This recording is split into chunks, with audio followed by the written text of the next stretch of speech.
May I praise the honourable member for Air Carrick and Cumnock for his maiden speech, which gave a positive and full description of his constituency, but as a committed unionist I look forward to some very lively debate on that.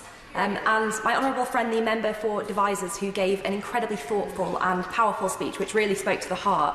His point about sense of place and identity are things that we can all relate to in our own constituencies and in our lives, and he'll be a very valued addition to these green benches. But this debate is about policing and crime.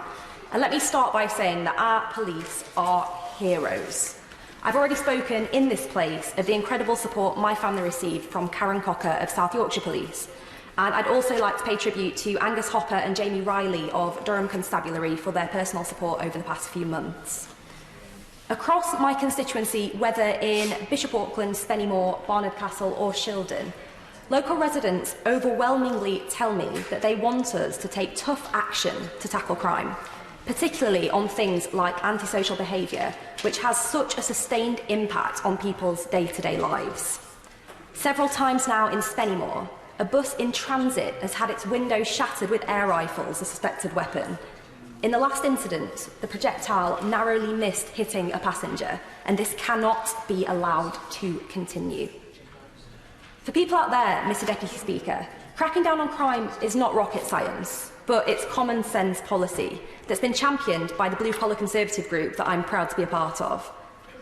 We tackle crime in a variety of ways, and a large part of that is through empowering our incredible police. Increasing police numbers is so important, and I'm delighted that County Durham will receive an additional 68 officers in the first tranche of recruitments. And I will, of course, be lobbying for a group of those officers to come to crime hotspots in areas like Spennymoor to help keep my constituency's streets safe. My honourable friend, the member for Milton Keynes North, is quite right to also highlight the plight of rural crime.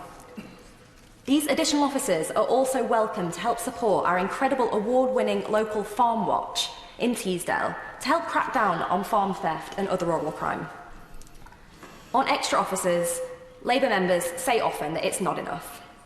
And if the members opposite were cast in The Greatest Showman, then their favourite song would inevitably be Never Enough, because whatever this government proposes, it's never enough. They always pledge more, with no transparency over how that will be funded. And I would give way on that point. To the honourable lady for giving way. Does she not accept that the government that she is a backbench MP representing has cut police since 2010 by, I think, more than 20,000? Do you not want to say the government should take some responsibility for that savage and deliberate and unnecessary cut to policing? Hear, hear. Respond to my honourable friend, the member for East Hull, by saying that the members opposite seemingly forget that the reason the purse strings had to be tightened at all was due to the mess that we were left in terms of our public finances. But we have brought those public finances into control and strengthened our economy, meaning we can now invest properly but sustainably in our public services, and that is exactly what we are doing. So 68 new officers for County Durham, but let me emphasise the point, this is only the first tranche of recruitment, and there is more to come. But it's not just about the numbers of officers, it's also about making sure that our existing officers feel valued. And I'm delighted to support the police covenant and the moves to allow special constables to access the full benefits of being members of the Police Federation. All positive steps, Mr Deputy Speaker, to support our incredible police. Now, something I reckon I won't say too often in this place is that I agree with the Shadow Home Secretary on her point about the need for serious policy on law and order. But what I reject strongly is her view that her party is the one that will deliver that serious policy. Because the party opposite, their talk on sentencing is weak and feeble, whilst we are planning a new sentencing bill to review sentencing right across the board. And as an early part of this, yesterday the House debated a new statutory instrument on ending the automatic halfway release point for serious offenders. And I'll admit I was a little bit disappointed to see so few members on the benches opposite, though welcomed the really strong and moving contribution from the honourable member for Rotherham, as she has also made today. Getting sentencing right is so crucial, Mr Deputy Speaker. And my honourable friend, the member for Rutland and Melton, is quite right to speak also about the importance of protecting our prison officers. Following the recent incident at HMP Dearborn in my constituency, I raised this with the Justice Secretary and met with the Prisons Minister to discuss the need for the rollout of additional protective equipment to keep our prison officers safe. As someone whose father was killed through violence, as I've mentioned in this place several times, I spoke yesterday about the need for victims to be represented in the legislative process on crime and justice.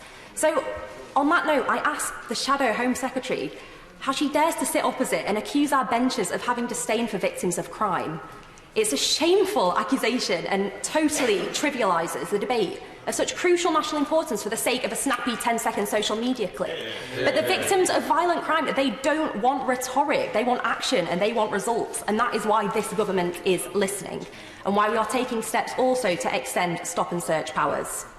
We plan only to extend emergency stop and search powers to help get weapons off our streets and protect our citizens. In 2017-18, stop and search resulted in over 48,000 arrests, with almost 8,000 of those arrests for weapons and firearms.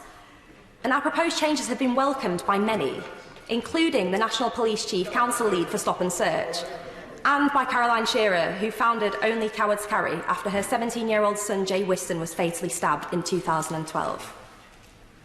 The victims and the families of the victims who have been affected by violent crime know that it's common sense that stop and search can save injuries and save lives. After all, the job of any government is to keep its citizens safe, something we as a party recognise and are further acting upon. With 20,000 new police officers, funding for the rollout of protection through tasers, enhanced but targeted stop and search powers, tougher sentences and more, I am proud to support the government's amendment today. Thank you, Mr Deputy Speaker.